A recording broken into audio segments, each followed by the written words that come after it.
Halo semuanya dan selamat siang. Finally, saya bisa ngasih impresi awal Ayem yang secara FR sangat menggoda untuk dicoba. Bahkan digadang-gadang ini versi budgetnya Moondrop Blessing 2. Tapi kan grafik itu cuma bisa dilihat, gak bisa didengerin. Nah, kali ini saya punya kesempatan untuk mencobanya. Jadi thanks banget nih buat Teteh Chloris yang cantik dan Senchen Audio atas sampelnya. Nah, ini dia Hexa, Ayem kedua buatan Truth Ear. Buat teman-teman yang penasaran belinya di mana, bisa cek linknya di bawah. Oke, untuk box si Hexa ini, wow. Buat yang suka waifu ini pasti dibikin kelepek-kelepek.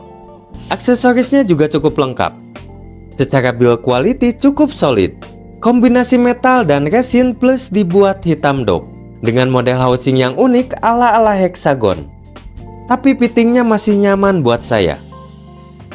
Nah, untuk audionya Ayem ini punya tonal yang netral, tapi low-nya di boost, tepatnya di bagian sub bass.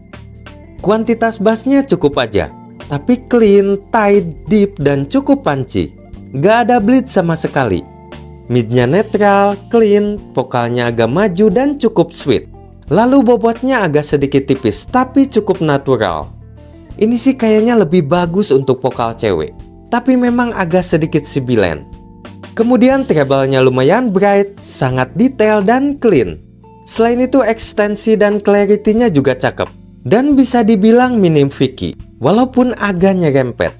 Tapi timbre BA-nya lumayan berasa. Nah, untuk teknikalitasnya sangat baik. Imaging dan separasinya cakep.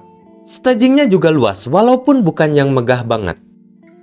Jadi overall untuk impresi awal saya sangat impresif. Dan saya yakin ini cocok untuk musik rock. Juga buat vokalan dan pecinta detail. Tapi sekali lagi ini hanya impresi awal. Jadi sampai ketemu lagi di ulasan lengkapnya.